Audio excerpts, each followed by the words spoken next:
എല്ലാവർക്കും നമസ്കാരം. ഞാൻ കാർത്തിക സാരി. ഇന്ന് ഞാൻ പരിചയപ്പെടുത്താൻ പോകുന്നത് ഗണിത നിർമ്മിതി രൂപമായ ടാംഗ്രാമാണ്. വ്യത്യസ്ത ആകൃതിയിലുള്ള 7 കഷ്ണം കാർഡ് ഉപയോഗിച്ച് വിവിധ രൂപങ്ങൾ നിർമ്മിക്കുന്നതിനാണ് ടാംഗ്രാം എന്ന് പറയുന്നത്. പ്രാചീന ചൈനക്കാരാണ് ഇത് കണ്ടുപിടിച്ചത്. ചതുരത്തിലും ത്രികോണാകൃതിയിലുമുള്ള കാർഡുകൾക്ക് ടാം എന്നാണ് പറയുന്നത്. 7 പീസുകൾ ഉപയോഗിച്ച് ഒരു സമചതുരം നിർമ്മിക്കാൻ കഴിയും. ഞാൻ നിർമ്മിച്ച ചില ടാംഗ്രാം രൂപങ്ങൾ പരിചയപ്പെടുത്താം. ഇതൊരു പൂച്ചയുടെ രൂപമാണ്.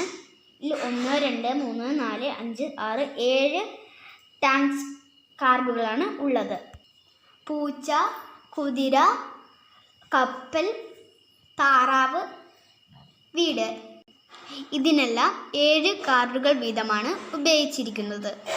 ഇതാണ് 7 ടാംസ് കാർഡുകൾ ഉപയോഗിച്ചുള്ള സമചതുരം.